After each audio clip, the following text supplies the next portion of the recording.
देवा टकली कर रे बाबा, मला एकदाची टकली कर. का पुरुष टकले आहेत तेवढे बस नाही का? अहो काय करू, बॉबकट करायला सुद्धा केसच राहिले नाहीत. पूर्वी आई आजी घरीच तेल करायच्या. दाट लांब सडक सुळसुळीत केस असायचे, डळायचेच नाहीत. पण आता आई आजीलाच तेल करता येत नाही ना, मग काय करायचं? काळजी नको, तोडकर संजीवनीनं तयार केलेलं आई आजीच्या हातचं तेल केस प्रभा आल्मंड प्लस तेल. लहानांपासून मोठ्यांपर्यंत उपयोगी तोडकर संजीवनीचे केस प्रभा सर्वत्र उपलब्ध.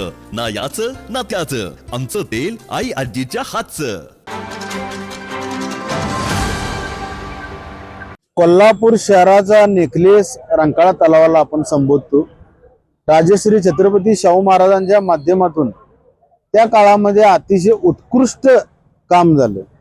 शालिनी पॅलेस असेल, रंकाळा असेल, कोल्हापूरचं वैभव आपण समजतो. आज त्या कोल्हापूर शहरातील रंकाळ्याची दुरावस्था झालेली आहे.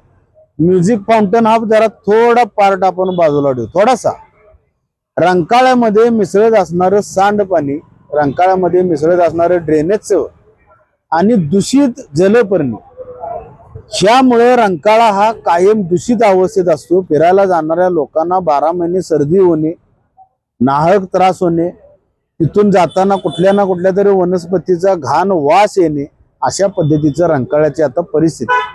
आणि ही परिस्थिती पाहता मी पत्रकामध्ये मी एक वाक्य नमूद केलेलं आहे की बहुतेक पृथ्वीवर एलियन्स अवतरले का असं मी एक वाक्य वापरलं. त्याचा अर्थ काय की कोल्हापूर शहरामध्ये जिल्ह्यामध्ये कोणतरी नवीन सायंटिस्ट आलेत परग्रहावरून, त्यांनी एक औषध आणले. ते औषध आयुर्वेदिक आहे आणि ते औषध म्हणे जर रंकाळ्यामध्ये टाकलं तर रंकाळा पूर्ण स्वच्छ होणार म्हणे. आता कसलं औषध आहे मला माहिती नाही. आणि सगळ्यात हाईट त्या औषधाची किंमत 12 कोटी रुपयाचं टेंडर महानगरपालिकेनं फ्लॅश केलं. औषधाची किंमत किती? 12 कोटी रुपये. असलं कसलं औषध आहे? हा पॅटर्न इंग्लंडचा आहे, पोलंडचा आहे, ग्रीनलंडचा आहे, आयर्लंडचा आहे, कुणाचा आहे? काय शनिवार पेठतला हे पॅटर्न आहे? हा पॅटर्न कोणता नेमका? हे सायंटिस्ट लोकप्रतिनिधी कोण? आणि आता म्युझिक फाउंटन मधून बंद पडतो. महानगरपालिकेनं 15 मिनिटाच्या वर ते लावायचं नाही म्हणून सांगितलं. का? तर महानगरपालिकेला बिल परवडत नाही. म्युझिक फाउंटन मध्ये मध्येच कचरा अडकतो, गाळ अडकतो, पुन्हा ते बंद पडते. त्याच्यापेक्षा ह्या लोकांनी, ह्या लोकप्रतिनिधींनी, अधिकाऱ्यांनी तो म्युझिक फाउंटन सुरू करण्याच्या अगोदर रंकाळ्यातलं पाणी स्वच्छ करायला हवं होतं. माणसांना स्वच्छ पाणी पाहिजे. रंकाळा अगदी मोकळा श्वास रंकाळ्याला पाहिजे. रंकाळ्याला व्हेंटिलेटरवर ठेवू नका.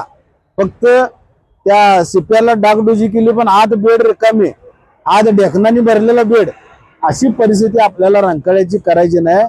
माझी मीडियाच्या माध्यमातून, या न्यूज चॅनलच्या माध्यमातून विनंती राहील कोल्हापूरकरांना, तुम्ही खरोखर टेंडर वाचा. महानगरपालिकेने फ्लॅश केलेलं 12 कोटी रुपयाचं टेंडर आहे.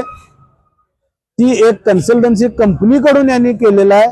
आणि माझं स्वतःच असं म्हणणं आहे, पर्यावरणवादी असतील, रंकाळा प्रेमी असतील, किंवा ज्यांना या क्षेत्रातलं ज्ञान आहे, या लोकांनी जोपर्यंत डेमो पाहत नाहीत तोपर्यंत हे वर्क ऑर्डर ह्या कामाचं होऊ नये. जर पाणी स्वच्छ होणार नसेल, असं कुठलं औषध असते का? आपण एखाद्या पाण्याच्या टाकीमध्ये तुरटी टाकली तर ते पाणी स्वच्छ होतं. आपल्या टेरेसवरचं पाण्या टाकी जरा, पण एक दिवस आपल्यावर देखील 2 महिन्याने, 3 महिन्याने येतो, 4 महिन्याने येतो की आपण आपल्या कुठल्या तरी कर्मचाऱ्याला सांगतो किंवा स्वतः पाण्याच्या टाकीत उतरतो, पाण्याची टाकी आपण स्वच्छ करतो. म्हणजे अजून असला औषध कुठला आलेलं नाही की आपोआप सगळं स्वच्छ होत राहणार. हा पूर्णपणे पैसे खाण्याचा, टक्केवारी गोळा करण्याचा घाट बांधलेला आहे. यांचा ध्यास, यांचा पोटचा घास कधीही संपणार नाही.